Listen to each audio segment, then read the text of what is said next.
Good morning. Welcome back. And what a lovely crisp winter's morning. And I can promise you this, I'm not sitting on the stoop anymore like I used to do when it was a little bit, warmer. So today I've got Brandon Garbutt, MD of Capital Legacy with me. And we're really going to have a little chat about, everything that's been going on and how this whole lockdown has impacted on them and what they've done to help advisors, which I think is extremely important. And we're also going to talk about, something called the golden thread of financial planning. So really happy or excited to get into that rather. And I'm always happy most of the time, unless I'm not, then I'm not. But most of the time I'm happy. So very warm welcome from me to the show this morning. And this is episode 78. And I'm really looking forward to be chatting to Brandon this morning. And there was something that I was thinking about about 2 seconds ago, which has now escaped my mind. But I've been watching the very first episode this morning that I did. And I thought that was still before I had any topics that I wanted to talk about or bringing on guests or anything like that. It was meant to be just a Q&A. A question and answer session. And Terence, I didn't realize that you were the guy that spoke with me almost the entire episode. So you were asking questions. A shame. I think you felt for me. You felt like I was alone there. And but that was the very first episode. And now we're 78 episodes later. I'm still getting used to this whole not going live every single day. I really miss that. And but I'll stick to the 2 days. There's some exciting things that's in the pipeline, things that I'm busy with. And that I will announce as time goes on. But I just quickly before I introduce Brandon to you, I just sort of want to announce Friday's guests. So Fridays will now be at 3 p.m. remember. So Tuesdays are 8 a.m. regardless whether it's a public holiday like today or not. And we then on Fridays will be at 3 p.m. So usually we will do that. So on Friday I've got Ignu van Niekerk with us. And really looking forward to this one as well because Ignu, I was chatting to somebody in the week. Now, I've known Ignu since 1998 and really a unique, extraordinary human being. I don't know, for those of you that maybe know Ignu, you will just be sitting there and going yes, Franco, we know and understand. But somebody said to me the guy from Dead Poets Society, that teacher, well, that is who Ignu is. And you're really going to love his stories and how he takes photography and leadership and life and just put all of that together. And he's a phenomenal storyteller and he's funny and he'll make you laugh and cry and all that kind of stuff. So diarize that one for Friday afternoon. It's really going to be good. And it's also one of those episodes where you need to bring your entire family. So don't miss that one. We'll also be sending out email where you can download the the diary alert so that you don't miss it. And obviously, I'll be sending out the WhatsApps. So anyway, so let's get into it. Good morning, everybody. What I'm going to do is I will be sort of giving you a shout out, as we go through and as we get closer to the end. So I'm going to change things around a little bit. So I don't spend 5 minutes saying hello to everybody, but I do one last time. Welcome. Really great to have you here. All right. So I'm so excited to be back. Anyway, so on that note, this morning, I'm really happy and privileged. I've known Brandon also for a very long time. The industry isn't that big, and somewhere you tend to get to meet people and work with them. Sometimes you work alongside them, sometimes you work with them from a distance, but you keep those relationships and all of it. And I'm very happy this morning to have Brandon with me. And as I said, if you don't know Brandon, he's the MD of Capital Legacy. If my information doesn't fail me, then they are the largest administrator of deceased estates in South Africa at the moment. So on that note, Mr. Brandon Garbutt, welcome. Good morning. Hey, Francois. How are you? I'm lucky and you. Cool, man. Thanks a lot. And hello to everyone listening. It's really awesome to be on this really, really cold morning. Yes, absolutely. You've got a sweater on. I just thought that looks like a golf shirt. You're tough. No, it's freezing today. Good stuff. Brandon, thanks for taking the time, specifically because it's a public holiday. So I'm not gonna waffle on and see how long I can stretch this out. I wanna sort of get into this whole thing, and I've heard you talk about this before, and you and I had a bit of a chat before the time, so we thought this is maybe an awesome thing to talk about as well on the show. And that is sort of this thing that you've termed the golden thread of financial planning, or the golden thread that runs through financial planning. Now, obviously, as part of what we do, we offer like estate planning training and workshops and all that kind of stuff. And I always sort of say that I think it is one of the most neglected areas in financial planning. And if I say that, it's like specifically if people tend to focus on a specific area like investment planning or retirement planning, I don't know, I want to hear from you, your experience. Do they also look at the estate planning? Do they look, where does it start and where does it end? And what are the opportunities and risks that we are leaving on the table as part of that, and whether my statement is even correct in any way? Sure, yeah. Thanks, Ron. It's also quite a nice blast from the past. We have gone back since, I think, 2003, 2004 from our BC days at Liberty. Yes. And it's also got a nice blast from passing you interviewing Ichnu. Ichnu, I think, trained us when we were back all those years ago. Yep. So as you say, it's a very small industry, and nice to see everyone still doing well and keep in contact. Francois, getting back to what we've deemed the golden thread in terms of how we kind of see financial services and financial planning and how advisors should be looking to deal with their clients. If we take one step back, the way that Capital Legacy was founded and built was on the premise that we needed to have more valid and up-to-date wills in the market. It was always seen as the premise of only the sort of wealthy to actually have a will, and we actually sort of made it our mission that a will is more than just about money. It's basically your last wishes of what you want to see when you pass away, and that can be with distributing your assets. It can be who's going to look after minors, everything along those lines. And we wanted to see or get more valid wills out into the market, and that was the first point. The second one was we actually looked at the fees that were being derived from when you wind up in a estate. And when I'm talking about the fees, I'm not talking about the taxes such as estate duty. What I'm talking about is the real actual costs when you pass away, or what we term the real costs of dying. And that's your executive fees and your testamentary fees, your conveyancing to move property, all these fees that people don't think about, but are actually very real when you wind up in a estate. And a lot of financial planners do actually build those fees into when they're doing an F&A, and advisors do the right thing. They actually are building that in. The only problem is when that actually pays out. The problem, I don't know if any of the advisors have actually seen this, is you're so happy to be able to look after the family, and you pay over in terms of the life covers or etc., whatever's paid out. But then from a fiduciary point of view, or from an executive point of view, for us to then go, you got paid out this money, can we have this money back? It's a very difficult conversation because obviously you've got to pay for the costs. And that's where we sort of started to challenge the industry around the fees that get charged and how to look after those fees, which led me into thinking about the golden thread. So what I mean by the golden thread, if you look at most financial planners, we always say that everyone starts off with the will, okay, which it actually should. All good financial needs analysis should start off with a will as a starting point. But we all know the reality. I'm not oblivious to it. What happens is you've got X amount of time to spend with the client, and you go in there with the F&A and you do as best as you can. But if I look at the golden thread, the way we've sort of mapped it out, you start with the will, you sort of go into retirement planning with regards to your investments and what you can do when you're finished with working and how to live a good life in retirement, onto estate planning. From estate planning to make sure that when you pass away, all those policies and investments are paid out to the correct beneficiaries. And then it's actually a step further. It's to carry on looking after those beneficiaries once you passed away, or once the individual's passed away. And I mean that through a thing like a testamentary trust or anything along those lines, especially if it's a minor. So that golden thread from the will all the way to looking after the beneficiaries is what I call the golden thread. And what we've actually found, or what you see most in the market, is many advisors plan that middle slot.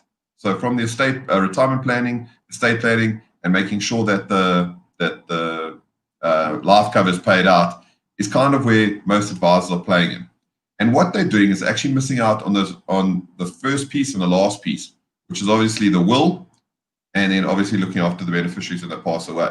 And why is that so important? Well, if you do your will properly and you do that in the beginning, is that should lead into everything else going forward, especially in your estate planning, as you're mentioning.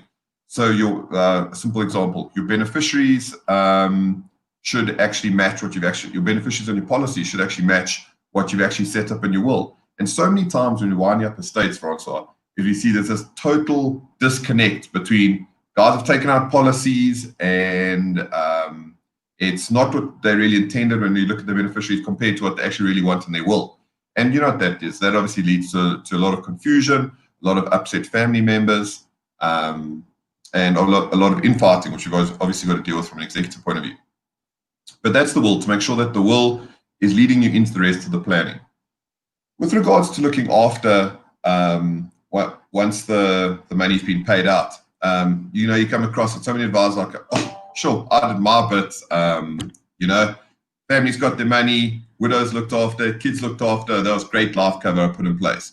But we go actually a step further, and we actually encourage the advisor to go a step further to making sure that those beneficiaries are then looked after further. So if you've done the life cover, have you made sure that when the life cover pays out, if it's going to pay into your estate, that you've actually set up a testamentary trust, so that the money that you intended to go to your minors, if they are under 18, actually goes to those minors in the testamentary trust, and you looked after that post-death, if I can say that. And a lot of advisors miss what's on the table. One of my business partners, who actually was one of the founders of Capital Legacy, actually experienced the part where they looked after a client for 14, 15 years. They passed away, and the widow went to one of the banks. And obviously what happened is the bank obviously wound up the estate, did a good job. But what happened with all those assets to invest for the family after it?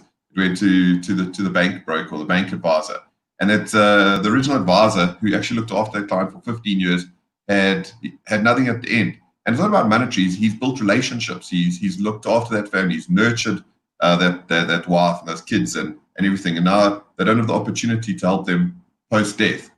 So that's when I talk about the golden thread, where we go from drafting the will, making sure that will is exactly what you intended, all the way through retirement planning, estate planning, paying out upon death. And then I always talk about post-death, looking after the families.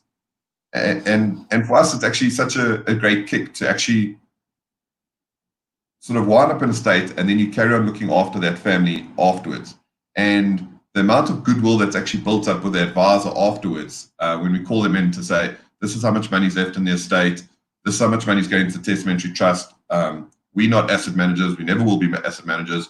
Will you help the family reinvest the money? You did such a good job the first time to make sure that they were looked after. Now can you make sure that they're looked after going forward?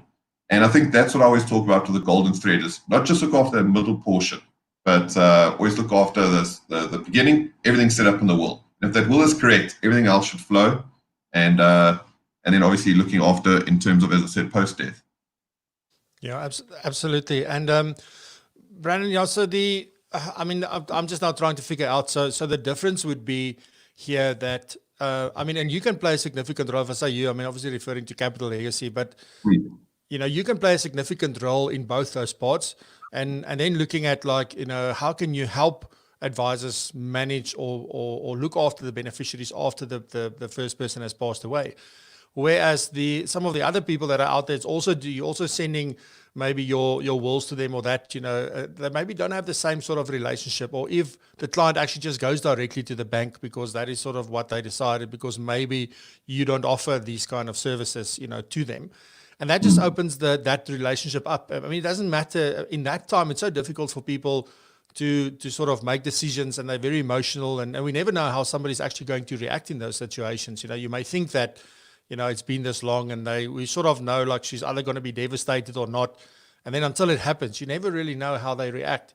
And so what's important here is that you build a relationship with the financial advisor, and you will always look after the financial advisor as well. It's sort of what I'm hearing you say. And I think that's very important to sort of note, is to say, well, you're not here to amass clients for yourself. You're doing it via relationships, and you want to look after those relationships and make sure that it's sustainable for everybody. Is that sort of a good summary of Yeah, so Capital Legacy is built on, and we always will. It's one of our mantras. We always want to make the financial advisor the center point of everything. And we've got a sort of silly phrase in the office where we say we always want to make the financial advisor the champion with the client. It's not about us being the product provider. It's actually about the advisor being the champion with the client.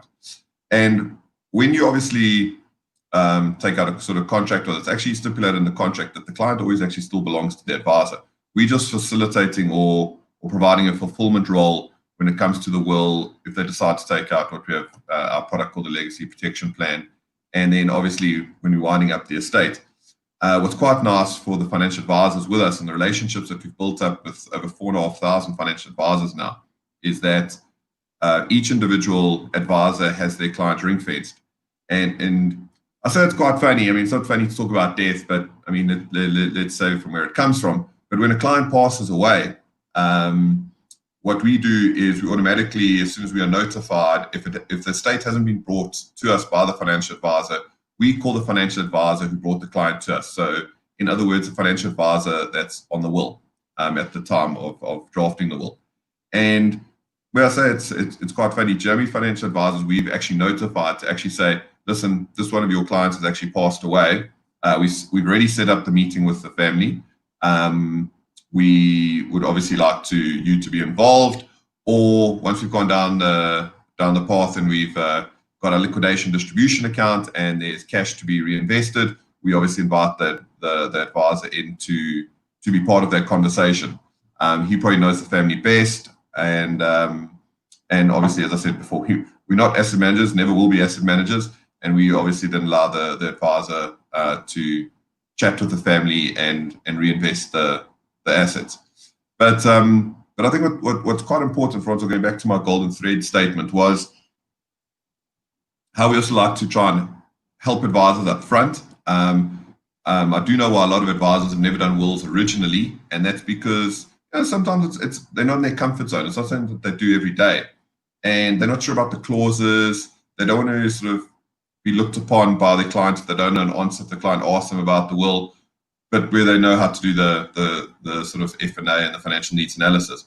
So we know why it's been neglected, and we try and partner with advisors to actually make sure that gets done properly, and that's where we always send our fulfillment officers out to actually draft that will. But also what we like to do is try and educate and help post-death. And I'll give you an example. It's an example I always use, and it's because it's quite pertinent. I think it kind of hits home to many people. Is we were winding up an estate, and there was the advisor brought us the estate. It was an average estate. It was quite a wealthy estate. Most of the assets obviously tied up in property. And what actually happened is the individual who passed away had got divorced, and he had a child who was a minor. And he had obviously been seeing someone else, and he'd set up life cover. And I don't think the advisor or actually the client at the time had actually thought how this was going to impact when you took out the life cover. It was actually going to impact, the minor going forward. And they made the beneficiary of the life cover was his new partner. But he'd actually intended to take out the life cover to cover the bond. Okay, and I think at the time they said just put down a beneficiary, and he just put down his partner. So what actually happened was when he passed away and the estate fell obviously to the minor. Okay, so the minor was the beneficiary of his estate. And what's happened now is all the properties and the major property actually fell into the estate, and there was a massive bond that still needed to be paid for on that property. So obviously what has to happen is you have to obviously take the money out the estate, which means the beneficiary was actually getting less because now they're liable to pay for the bond. And we had to then go back to the new partner and say that the life cover was actually meant to cover the bond. But how do you, I know everyone says that's it, but how do you practically go to someone and say, I know you've been paid out X amount, we actually need to take Y amount because that's actually what the guy wanted. And obviously we were in a bit of a conundrum. And that's where we obviously actually worked with the advisor. Luckily, there was money from a pension fund that we got involved in, and we could actually use the money from the pension fund to offset the bond that was outstanding. But yeah, I mean that's a real life case where unintended consequence happened because they hadn't set up the will properly in the beginning, and to make sure that will flows through to when they were doing the estate planning, and they would have realized that their life cover, if you pass away, what was the intention? Was it to look after the new partner, or was it to pay for the property? And it was pay for the property, and therefore they should have actually not had the beneficiary as the partner. And that's how we try and get involved in the business, not just in the beginning drafting the will, but then trying to help when we're obviously winding up the estate with the advisor. And as I said, we came to an agreement where we luckily could tap into the trustees of the pension fund, and we got the money to be paid over to look after the bond. But that's going back to your original question, how we try and partner with advisors that come to us. Yeah, and it's an important thing, and it's from what I've seen and from working with you as well, is that you get very involved with these things. And obviously, because you administer the estates, it's not only here's a will drafting service and there you go. This is a end-to-end sort of solution for deceased estates, and obviously then for the will where it starts. And there's so much information on that will that we all know that. I mean, when you start off, particularly if you worked in a bank, they would tell you, like, just do the will, because everything you want to know for whatever planning you want to do goes onto that application form for that will. So will is a very good place to start the financial planning process on. And also, I mean, there's sort of two ways for me to look at it. Sometimes, you can only do the will after you've done the planning, because obviously the will needs to show that. But it is a very important point that you need to start looking at a will, from the very first time that you start working with a client. And I feel like there's sometimes too many advisors. We spoke about this in one of the episodes as well, like particularly if you only focus on investments, for example. Oh, we don't do estate planning, we don't do this, we don't do that. So there's a line between I don't do it or we don't do it, but we outsource it. So the one thing that I want to put a message out there is that you cannot ignore it. You cannot say that we don't do that. You have to outsource it at least then if you don't offer those services in-house. And I work with advisors that actually offer everything themselves as well. So you've got that and, the two ends and everything in between. And, from that point of view. And I want to sort of lead on to the next section that I was very interested about this. I saw you made a video recently where you were talking about what Capital Legacy has done for advisors during this whole lockdown period. But before I get there, I mean, what has the impact been of the lockdown on Capital Legacy as a business? I mean, what has changed? I guess there's a lot of things like a lot more people looking for wills, and then this whole thing about, okay, so that's great, but who's going to witness these wills? So there were all these sort of things that I think we never thought about before. But I mean, you were at the front of all of this, Brandon. So, I mean, what has the impact been on Capital Legacy, and what has that experience been for you, and what have you learned? Yeah, so sure. I think like everyone in the world, this whirlwind pandemic hit us at a rate of knots.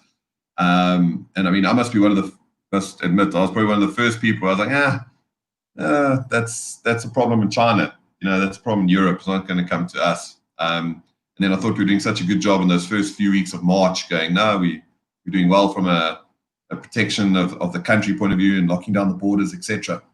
Excuse me. And with a week to go before lockdown, we as a company or as an exco, we made a decision and we actually said, this is real. We've built the business on being able to we pivot quickly and we maneuver quickly. And we said, guys, the business is going to have to change. And so within really 1 week, Francois, we went from all that we know, which is face-to-face consulting. For those of you who don't know what Capital Legacy do, we obviously send a consultant out to go and actually draft the will of the clients face-to-face. We've got almost 100 consultants around the country, around all the provinces, doing that every single day. And obviously we realized with lockdown happening, that was going to be the end of it. There was obviously going to be no face-to-face consulting.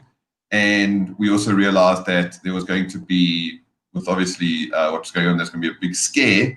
And this was going to be what I sometimes say quite flippantly with my staff is our time to shine and obviously be out there trying to draft the will. So in this conundrum of, you're going to be busy, but how do you actually get out and look after the people? And what we did was we were able to pivot and we started to do virtual consulting. Luckily, we're quite IT proficient as a business, and we've always been quite heavily reliant on IT. And what happened was we were able to still carry on booking the appointments with the advisors' clients. And we obviously gave the clients various options. And we had various options from virtual consulting, like a Zoom session, a team session, various other sort of platforms where you can sort of do a face-to-face chat. And then obviously, or telephonics. We were able to call the people, and I'll get to what we kind of did from a product point of view, but we just wanted to be able to engage with them, especially while people were uncertain and they don't know what was happening. And we were kind of there going, guys, we all don't know what's actually going to happen. It's new for everyone. Let's just put the basics in place. The basics is make sure that you get a will. It takes 30 to 40 minutes of your time, and that's what we did. And we actually had a massive uptick in terms of appointments that were made. April was our biggest month in the history of Capital Legacy. We had almost 8,500 to 9,000 appointments, and that's of people who wanted to have these kind of engagements, these virtual consulting engagements or telephonics, which was fantastic, and we actually felt very proud that we could actually help that many people. But then obviously there was the question of, what if I do pass away? And again, not to get into what we do from a product point of view, but a legacy protection plan, which protects you from those fees that I talked about earlier, how do we actually do that? How do we actually engage with that? Because remember, there's we have to go through a whole calculation in terms of what your fees would be if you were to pass away today. There's things like underwriting. We don't actually do physical underwriting, but do underwriting questions. And all of that sort of came into play. And we said, how can we help the client out there? How can we help the advisor to get more clients with up-to-date and valid wills? So we brought out a product that we sort of just had especially during our lockdown 5 and lockdown 4, which gave unlimited indemnification on fees if you were to pass away. So unlimited indemnification on executive fees, testamentary trust, and conveyancing. And in terms of underwriting, we just had a 6-month waiting period, and we got people on board.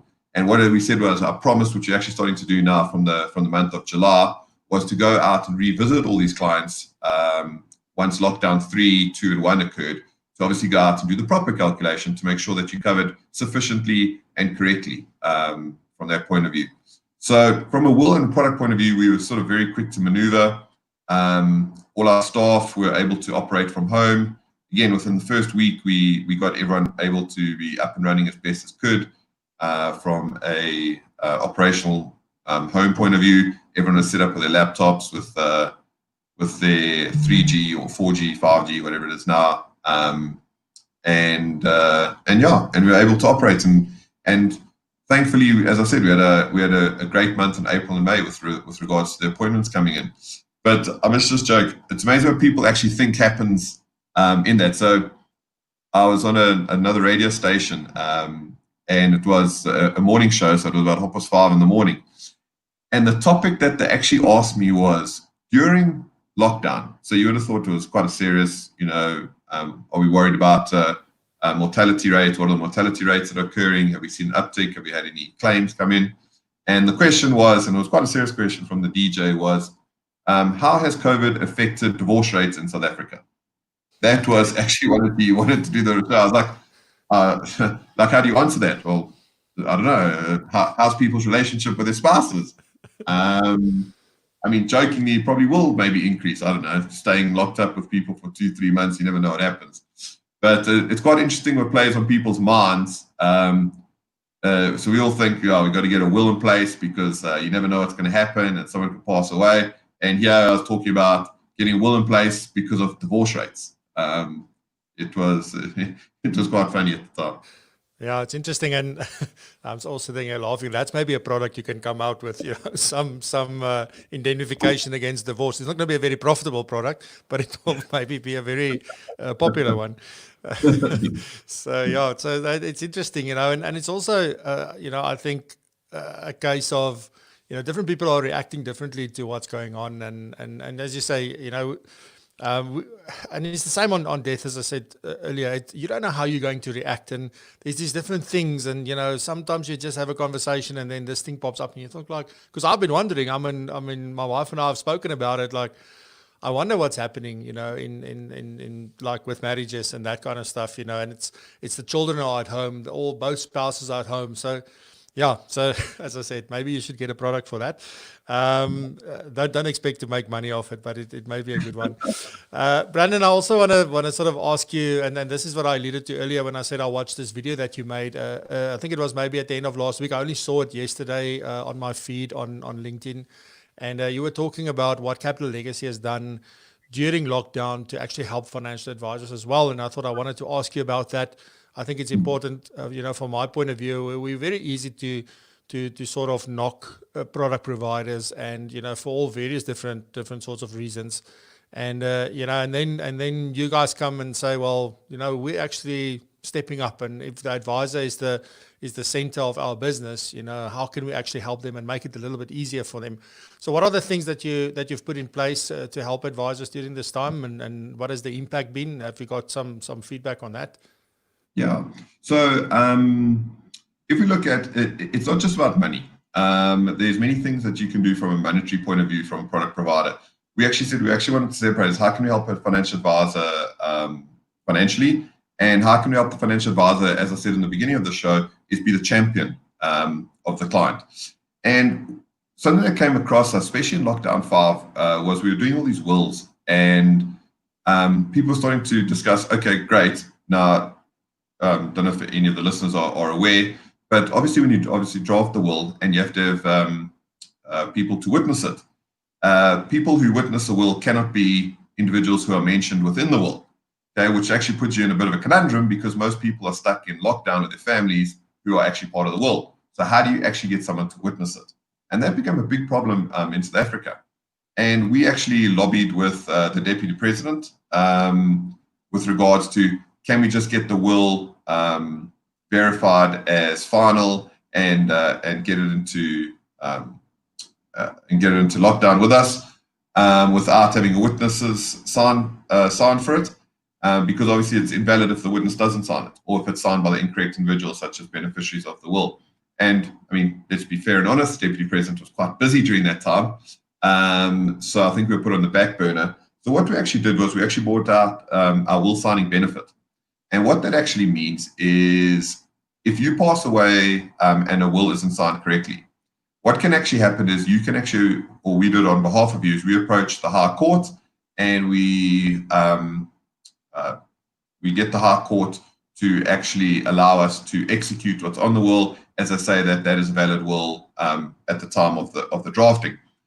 We've been very successful with the High Court in getting many estates executed. The problem is there's a cost. There's a cost of about 30,000 Rand every single time you go to the High Court. So what we actually did was we actually attached a will signing benefit or an addendum to the will that you actually signed at the time of drafting of the will during lockdown, saying it is during lockdown. You obviously cannot find a witness. We obviously, through our courier service, were able to pick up the wills. We actually put them in our vaults. We put them in lockdown, and if they were to pass away, we can obviously execute those with the High Court. Again, there's a 30,000 Rand, and what we've done is, and it's actually going to be one of our, telling the viewers for the first time out there, is one of our benefits that we're actually putting on our product is now in our LPP or our Legacy Protection Plan, you automatically get that indemnification of 30,000 Rand if we actually have to approach the High Court now to make sure that the will's executable. And we've actually built that in based on the demand that was coming through during lockdown. So if you have a will, you cannot get someone to witness it. You signed this will signing benefit at the back of the will, and you were to pass away, we can approach the High Court and execute the will for you. And if you've taken our Legacy Protection Plan, you're indemnified from that cost of the High Court. So that was one of the services that we actually brought out to the market to obviously assist advisors to be first in the market. So that's why I said we brought out one or two of the services, and I'm going to get on one of our new exciting sort of services that we've just launched with yourself later. But from a financial point of view, we looked at how we can help the financial advisor. As I said, 90% of our business is through financial advisors. We built the business on financial advisors. We like to make the financial advisor the champion. And we said, we understand you're going through hard times. We knew it was going to not just be a month or 3 weeks. This is going to be an ongoing problem. And we looked at other institutions. Listen, all institutions were trying to help, not to knock anyone. Guys were deferring lapses. Guys were doing AODs for debts. But as we were discussing before the show, Francois, what does that do? For me, that just is a delayed payment that you're going to have to pay later. And it's not like all of a sudden someone's going to hit the magic button and in September, October, November, everything's back to normal. this is going to be a problem that's going to be with us for a while. And we still don't think have felt the rolling effects from a financial point of view. So what we said is during the month of May and June, where we offered the advisors a three-pronged approach. And the three-pronged approach where we said to all advisors who had renewals owed to them in 2020 that they were allowed to call on those renewals in advance during the month of May. And if it was due to them, we obviously paid them or advanced them all their renewals to try and assist from a cash flow point of view. I mean, especially after lockdown 5 and 4, I think guys were battling a bit after April. So we allowed advisors to call on their renewals, which we paid out at the end of May, if advisors really needed it and wanted it, which we were quite proud about. We were the only guys who really did that. The second one was we allowed a will signing benefit or a will signing benefit fee. So what happens was if you actually drafted a will and there was an LPP involved, very successful legacy protection plan, we paid an extra amount, 300 Rand will drafting fee that the advisor obviously received as well with regards to a successful legacy protection plan. And we were very, very proud in terms of the amount of support we actually got that and the amount of money that we were actually able to inject, which I'm going to get to the actual amounts just now. And then our last prong, our third prong that I spoke about was debt relief. We've been in the game a long time. We know you go through good times and bad times from advisors. And any advisor that sort of had a debt with us, we allowed them to write off that debt with new business. But now I know what a lot of people are saying is they say, well, that's great.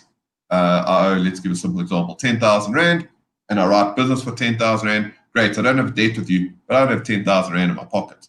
Okay, doesn't really help me. So what we actually said was we would actually write off the debt and we would pay the commission that was actually due to you. And we did that as our show of you guys have been supporting us. This is our time to support you in these hard times. Debt, if you've written the amount of money for us that was equivalent to your debt, written off, and you obviously got the commission. So from that point of view, that's the three-prong. We did the renewals, we did the will drafting fee, as well as the debt relief. Now, everyone says to me, how much was that kind of worth? And I was proud. I think for those of you who've seen the video, I was very, very proud to say that from all of those three put together, we injected back into the industry and back to financial advisors' hands almost 2 million Rand just in the month of May. And I think that was actually one of my proudest moments going through all of this, talking about 8,500 appointments, all of that, was to say, what have we done for the industry? We've actually just put 2 million Rand back into financial advisors' hands so that they can carry on doing the good job, carry on looking after their clients. I mean, I was seeing a stat, Francois, where the amount of financial advisors, just looking at our sector, who might not actually survive this whole thing is scary. The country needs financial advisors. We terribly underinsured.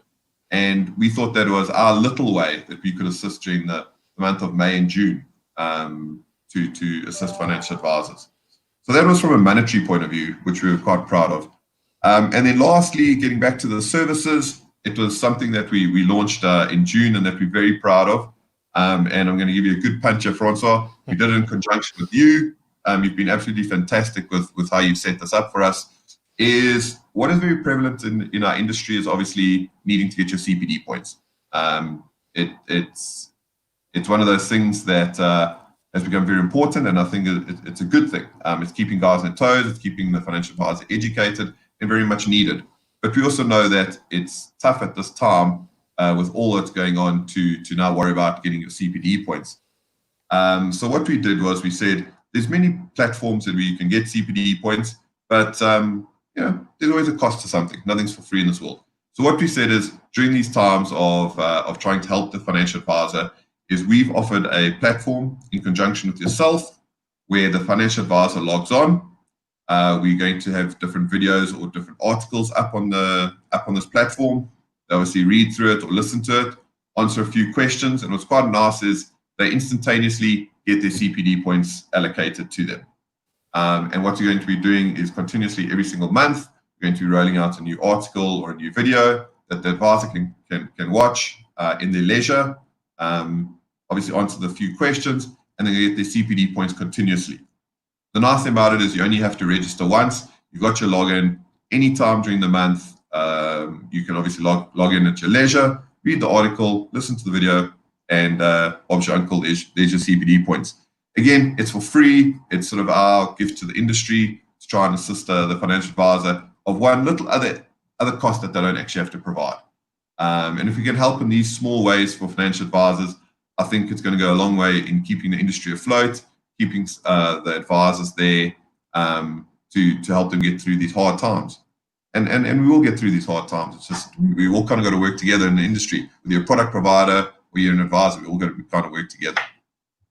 Yeah, absolutely. I can't agree more than that, Brandon. Yeah, so it's and what's going to be nice is that, you know, whenever, as you said, when somebody registers, whenever there's new content that you bring out, they will automatically just receive an email to say this is now you've got access.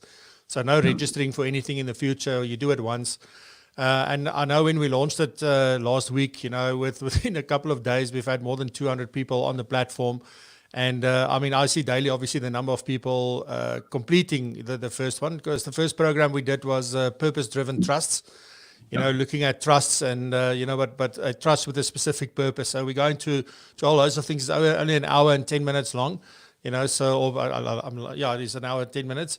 Or 20 minutes, but it really takes you through like the most important things in a practical way, and that's sort of, I think, what's important about this whole thing is not just there's a very technical thing, read it, go weep, and then come back and do the assessment. You know, it's in a way that's understandable and that makes sense, and that you will be able to easily relate to your clients as well.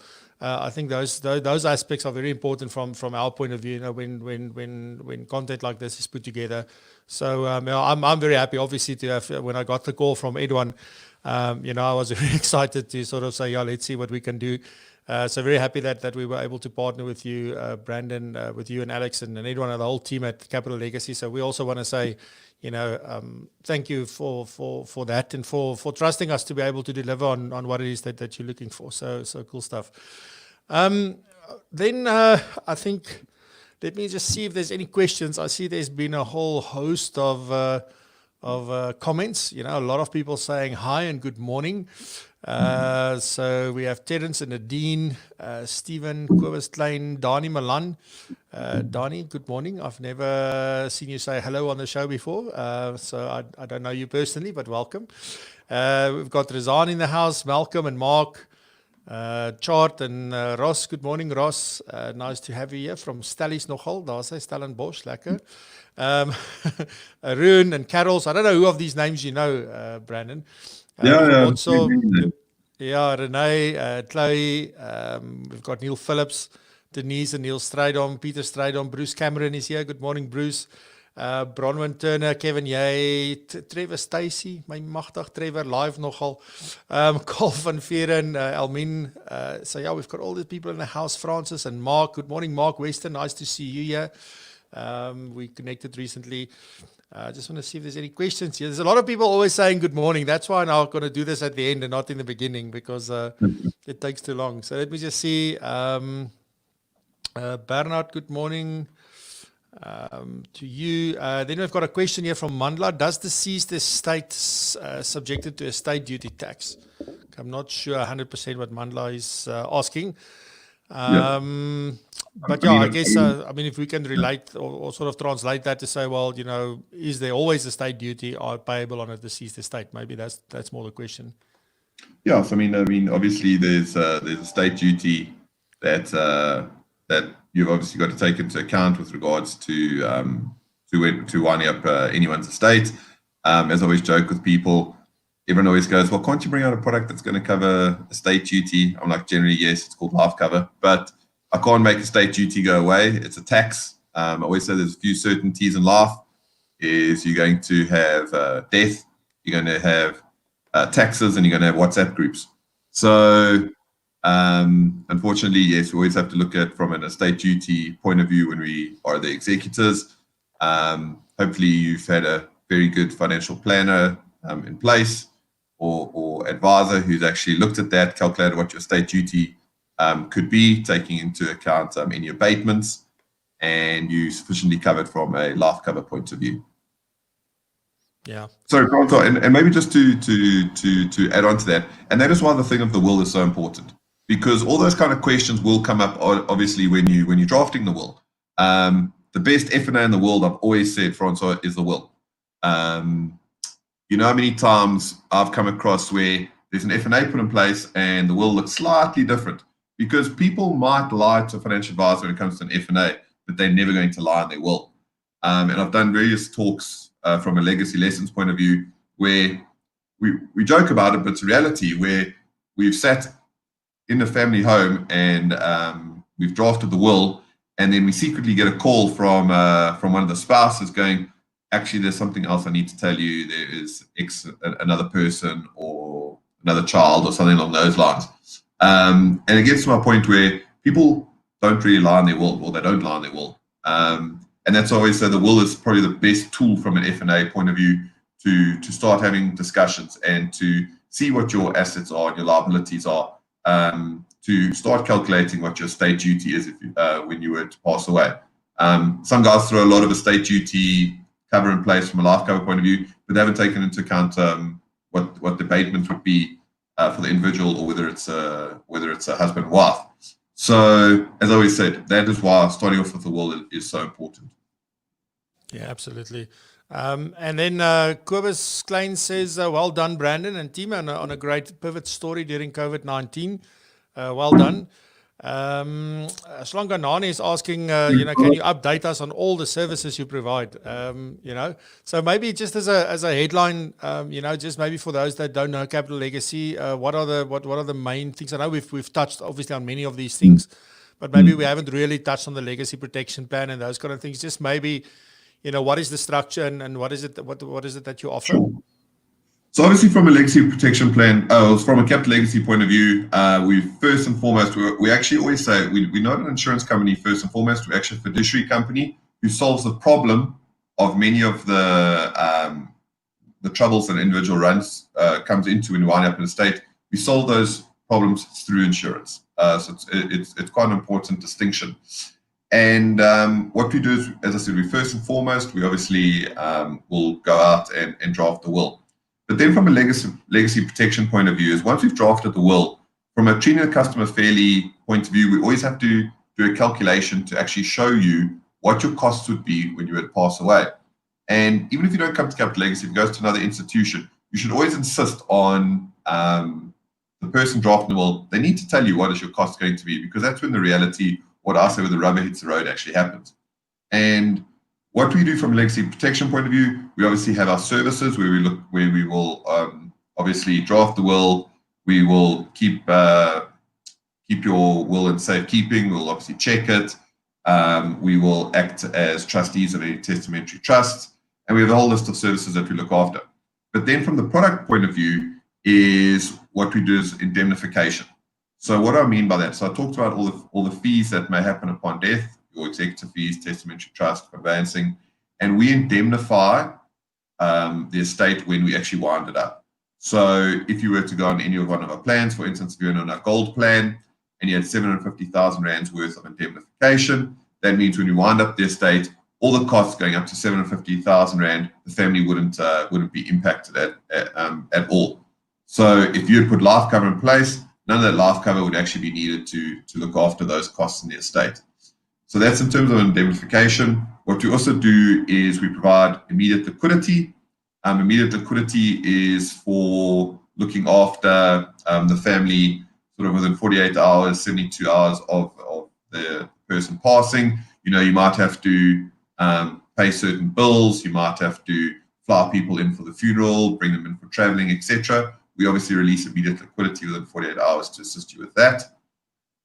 We then obviously look after you from an estate overhead protector. So I talked about the big major costs, which is your executive fees, testament trust, conveyancing, etc. But there are little fees or little costs, that come along. So when you wind up an estate, things like school fees. We all know you don't pay your school fees. Unfortunately, the kids can't go to school. We look after that from point of view from our estates overhead protector portion of the legacy protection plan. Things like your data, your cell phone, your advertising costs for when we winding up the estate. all these little costs that kind of add up or are necessary to be paid when there's no liquid within the estate, we look after from the estate overhead protector. And then finally, our estate gap cover product, which looks after you in case both spouses pass away simultaneously or within 12 months of each other. What this obviously creates is a massive estate duty problem, because remember, while you're winding up the one estate and the second life passes away, what happens is that estate duty rolls over to the second life, and all of a sudden now the beneficiaries are hit with a double whammy. So our estate gap cover will actually sort of protect from what we call inheritance taxes in event of that happening. So our legacy protection plan, getting back to the listener's question, it provides the will initially, and then looks after all the services and financial constraints that may occur when we wind up the estate in those various sort of compartments or blocks, as I've said. And as I said, it's a product that is relatively inexpensive but extremely valuable when you actually work out what the value is to the individual. Yeah, that's good. I think that last two sentences really hit home exactly what it does. So that's brilliant. Garbutt says COVID-19 has been incredible for Krista and me on the relationships and got much closer to each other. It could not have gone better, and mostly so he's not going to take a plan from you if you come up with this new divorce policy. And the way that I know that Garbutt is telling the truth is because he hasn't left his house for 70 days or something. So I know, I've also seen the picture. Garbutt hasn't left the house. He's got a massive sock. Yeah, not even to wave the flag outside his house. Not at all. So let me see quickly. So Almin Lottering says that Capital Legacy is an integral part of my business and deliver excellent service. It's awesome to hear. Thank you, Almin. Chart says thank you very much for the CPD program. I don't know why he says program, but program. I see Chloe also answered Longanani there. Kobus says well done on the CPD initiative. Thank you very much, Kobus. What's his name? Russell, sorry. Russell, my friend. You're a good friend of mine. I'm so what's his name? I'm so sorry. Awesome CPD initiative. Many thanks from Capital Legacy. This is the type of partnership we need with more product providers, not just about us giving business. Absolutely. And, walking the talk, as I always say. So that's very important. Cindy says that she sees Capital Legacy as part of a team. Excellent service. All the good stuff. And I'm not missing out. I mean, everybody can see all the comments. It's not like I'm skipping the bad there are no bad comments. So it's great. Trevor Stacey, I'm only just live in this weather. I shame Trevor. Yeah, it's there in Pretoria. Let me just see. Malcolm says, my experience with Capital Legacy is the ease of doing business. Factor helps a lot in onboarding and maintaining client relationships. Another feather in the cap there for you. Carol says, your calculator used to be on your website and is no longer there. I used to love this feature to help explain the cost of dying in short. Is there a reason why it's not available? Do you need to log in to get to the calculator? What is you can log in onto the website and go in under calculators, but we're doing a few updates at the moment on the calculator. You're going to see some really nice stuff coming through in August, where it will really actually help you from a financial planning point of view. Even to go further. Okay. Trevor says, I love that clients lie about their F&As but never about their will. Yes, when it comes to matters as serious as that, people tend to tell the truth. We even see that on life policies. Once it comes time to claim, they tell the truth on those on the claim form, and that sometimes it doesn't gel with what was said on the application form. Ross says a lot of my clients are farmers, very difficult to convince them to move the will from their accountant. Any ideas how to position legacy as a replacement? So Capital Legacy as a replacement. So obviously people have freedom of where they want to actually do their will with it. But from our point of view is we can actually sort of go on 2 points. First of all, we can always say that obviously we're the largest administrators of wills and estates. I often have this argument with guys, but discussion. And guys say to me, but my accountant or my lawyer looks after it. I'll say, that's great. Is that their primary job, is to look after estates? because estate is not just filling in a form and handing it in, at the master's office. There's a lot of work to be done. And I always say, if that's what their primary job is, then great, go ahead, and I'm sure they're going to do a great job, and we're here to assist if anything goes wrong. But if it's not their primary job, why don't you go to people where it is their primary job? You don't go to an electrician or a plumber who's he might fix a pipe now and again, or he might fix a light switch once every 6 months or once every 2 years. You obviously go to a professional who it's their day-to-day job. So that's the first thing. The second thing, what's very important for us is what I've always talked about now was how we are, which is a better phrase, not to make it sound cheap, but a one-stop shop. So we're the guys who are going to draft the will. We're the ones who are going to put in place the legacy protection plan, and we're going to be the ones that are actually going to be administering that will when the person passes away. So it's a whole integrated process. You don't have to, I went to these guys who actually drafted the will. I've got cover with some financial advisor, and then when I pass away, I'm going to go to a bank to obviously wind this estate up. For me, that's sort of a mixed up kind of strategy there. Who do you go to? If the will's drafted incorrectly and now you sent the bank's going to say, well, it's not our problem. The will was drafted incorrectly. We're just executing it. So from our point of view is we say it's nice that it's a one-stop shop, turnkey solution. We're the guys who draft the will. We help you with regards to legacy protection plan if need be. Remember, it's not compulsory to take the legacy protection plan. We obviously advise you to, but it's not compulsory. But then we're the guys who are winding up and administering that will that you've drafted, which just makes the whole process a lot smoother. So to go back to the question is, hopefully those two answers I've given would actually help the guys to say, actually, maybe that actually makes a bit of sense.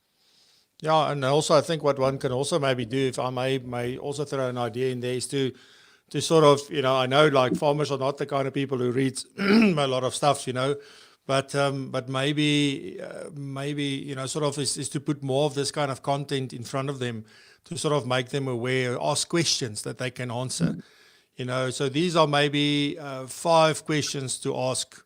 Whoever is responsible for your will or who's going to draft. These are 5 questions you need to answer for yourself, and just keep on putting these things in front of them, because over time, that may also influence their thinking, and at least have a discussion with you as far as that is concerned. From a financial advisor point of view, Francois, what we always encourage, we've got obviously a will disclosure form that we obviously encourage all financial advisors to actually just put in their compliance packs. And it's a nice quick form. All it does is it actually just says to the individual, do you have a will? Do you know where it is? Is it up to date and valid? Many people have said, yes, I've got a will. But when was the last time you had it checked? Do you know if it's even valid or not? And I mean, there are cases now where clients are actually going to the ombudsman because their financial advisor didn't advise them or discuss the will process. So we actually just encourage all financial advisors. It's a quick one little form, part of your compliance pack, have the question. You'll probably get a resounding no from many people with, is your will valid and up to date? That's great. When you get back to the office, you just send that through to us, excuse me, as a referral. We go out and sort them from a will point of view. Yeah, amazing. Neil Phillips is asking, what would cause an advisor to incur a debt with Capital Legacy? So, good question, Neil. So obviously, I said we obviously are a fiduciary company where we try and solve problems through insurance. And obviously our legacy protection plan is an insurance product, part of the Long-Term Insurance Act. And therefore, if a client takes out the policy, there's a premium. And if they, like anything else, sort of lapse the policy and commissions being paid out, or referral commissions being paid out, they'll obviously incur a debt to the advisor. What's quite nice, as I said in my last one, was if you compare our product to a lot of the products out there, our products are relatively inexpensive, but they're extremely valuable when you actually see what the value is to the client. But in terms of being inexpensive, the debt that incurs with Capital Legacy through many of the lapses for advisors is not huge. It's not like a lot of life companies, but it is. It's a reality. People are going to lapse their policies. Yeah, absolutely. And then just a last comment here from Kobus says that these types of interviews add great value, and even if from a service provider, it's not sales orientated, but a social responsible interview, and I like the idea. Good to see possibilities. Yes, absolutely. Good stuff. Neil says, okay, thanks. And then Ross also said to you, thank you for what you said about the farmers. And on that note, Brandon, I'm going to call it a morning for us. Thank you very much for joining me. I wish you and the Capital Legacy team, just prosperity and good stuff, in the months ahead. And we're all in this together. So looking forward to see where we go and how things play out. But from my side, just thank you very much. If people want to get hold of Capital Legacy, I guess the easiest is to go to your website. Is there some other means that they can get in contact? No, that's perfect. Go to our website. We've got many guys contact us through that. Or you can actually just personally email me. It's very simple. Brandon, BRANDON, @capitallegacy.co.za. Look forward to speaking to advisors or supporters of us if I can assist in any way, as well as any new guys who obviously would like to use our services. And I'd just like to say, Francois, thanks for this platform. I know we go back 20 years, but really, really impressed of what you've done here. I was actually discussing with Alex the other day. We've always said that there should be some platform like this for financial services, but no one's actually gone out and done it. So well done to you and the team, and wish you guys all the success.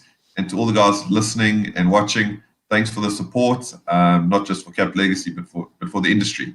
It's uncertain times, but we'll get through this all together. Yeah, absolutely.